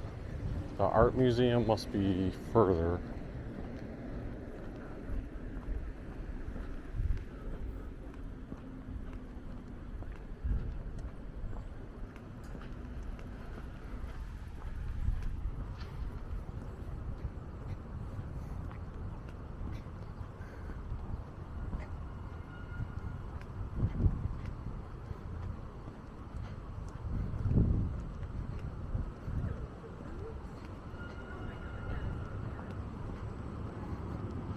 The Valley Metro train does go down that road there, so it gives access to places like this if you're taking the metro. You want to get here quickly as opposed to walking here as a visitor. I would have done that had it not been for me wanting to film. Like if I wanted to go to the art museum, I'm saying. They have a sculpture over there that almost looks like a dinosaur in a red cage.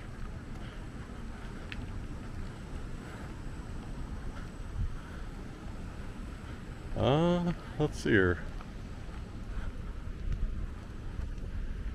Oh, there we go. Phoenix Art Museum. The signage is kind of small. Maybe there's bigger signage somewhere else.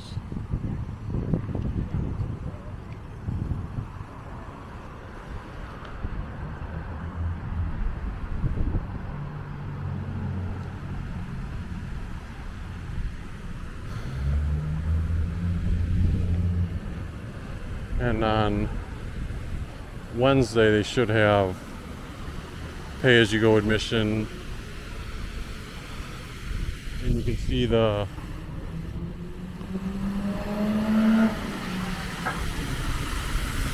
Barbie exhibit. That'll be my last day here, so possibly I'll try to check that out if I have time. We also have a nice waterfall here with the dinosaur. Alright, even though it's about to close, to drive my brother crazy probably, let's try to swing by the Herd Museum. It says it's an 11-minute walk from here. The reason I say it'll drive him crazy is because even though he's not here with me today, he was, I always, especially when I'm on the go, I seek his advice on tips of things I can see when I'm sightseeing. It really helps me a lot, whether it be dining options or things I might like miss out. And he's like, hey, you're right next to this, check that out, don't forget this. So he's a huge help. But he this morning was saying how there's a I think it was an Indian market and festival type of thing taking place at the Herd Museum. It was happening yesterday and today. Ends at 4 o'clock today. So initially when I was going to start this video around noontime.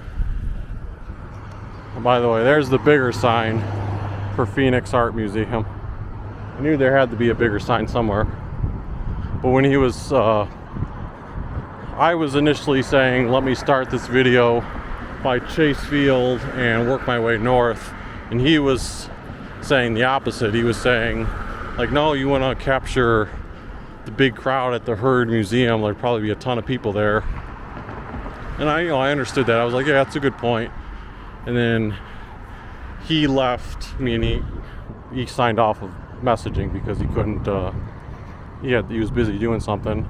So I was actually getting ready, and I was going to take the train out here. But then right before I went, I looked, and it said it was $25 for general admission. So I thought it was free, and I think he probably thought it was free initially too. And not that I wouldn't have wanted to pay for it, but it's one of those things where my intent was just to briefly record and see a big audience, as opposed to taking my time and shopping and looking at the unique artwork and stuff. And then if I had gone there, I would have worked my way southbound leading into downtown Phoenix. So I did once I found out it was a paid admission, I just ended up doing the opposite way. But the reason I'm saying drive him crazy is he still probably would have been curious what type of crowd was there, and I'm gonna get to this Heard Museum like right when they're closing. It's a uniquely shaped building over there.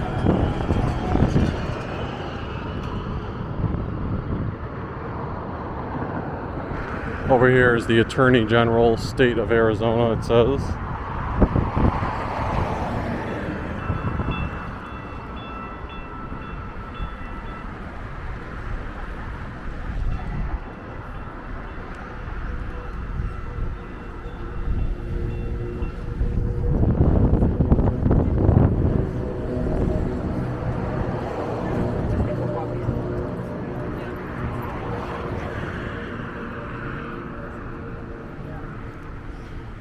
A lot of the people that you're seeing now are probably coming from that museum and the event that was taking place.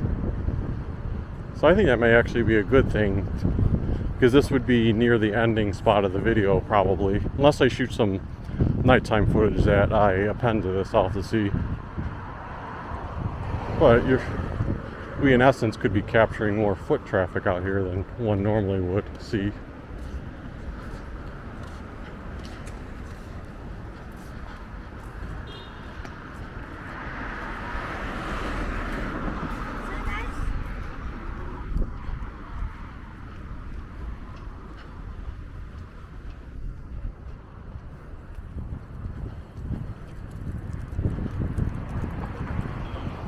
By the way, if you are enjoying this video, as always, please feel free to hit the like button and subscribe to Poco Traveler if you haven't already. I tour any city I'm in. I try to do walking tours and just explore places, and never proclaim to be an expert. I'm just a visitor and a tourist trying to share my traveling experiences from my lens. And I always encourage people who are from the area and know more about it to leave comments in the comment section to help in a positive way point out anything I may have done wrong, or just comment on what you like about the area.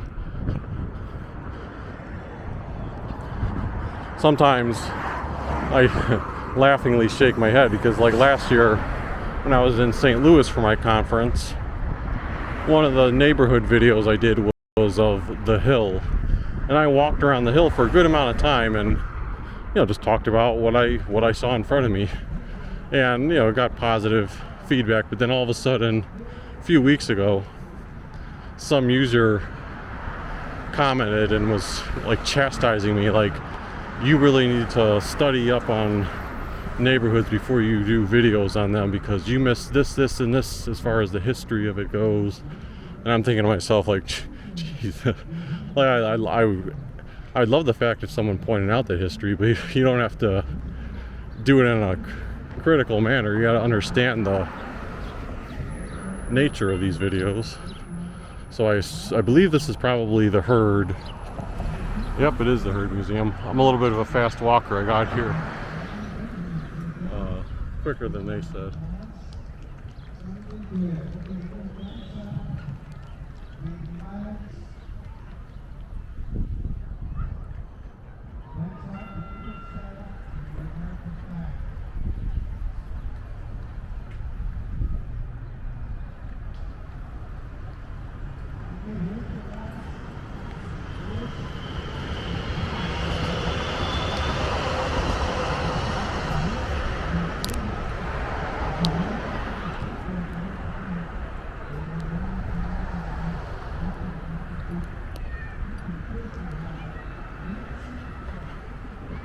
So it looks like it's, oh, not looks like, it is wrapping up because it ends at 4 o'clock, but there's still a good amount of people there for that, all that being considered.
I'm going to stand just over there because it's in the shade on the platform.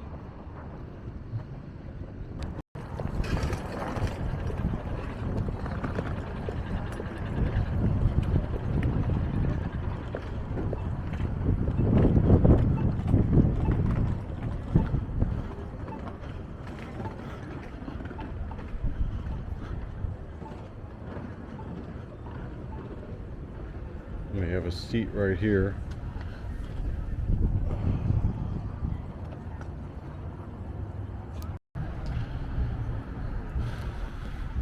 So I think that wraps up what I'll be doing in downtown Phoenix today. If you, again, like this video, feel free to hit the like button. Subscribe if you haven't already, and we will see you next time.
and Fillmore Street. Transfer to Route 7 and 8.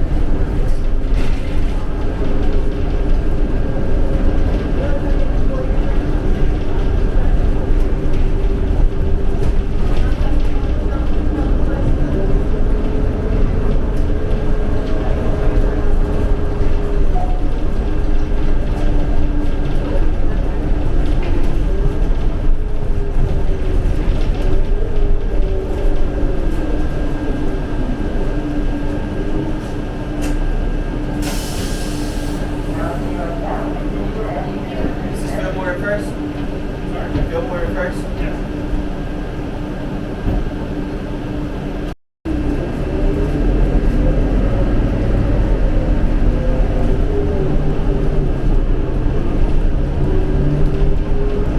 Next stop, Central Avenue, ADS University Circle.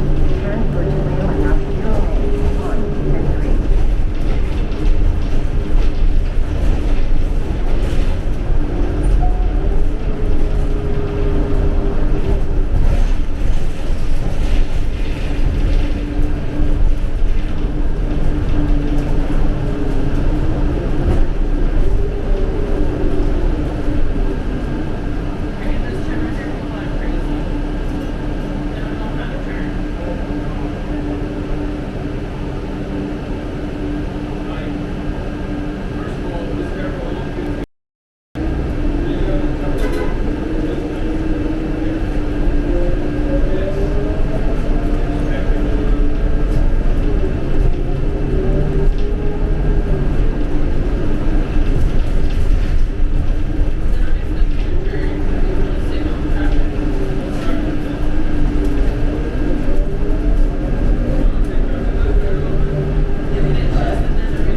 This is the last stop. Please exit here. To continue south, transfer to Route 08 on Van Buren Street.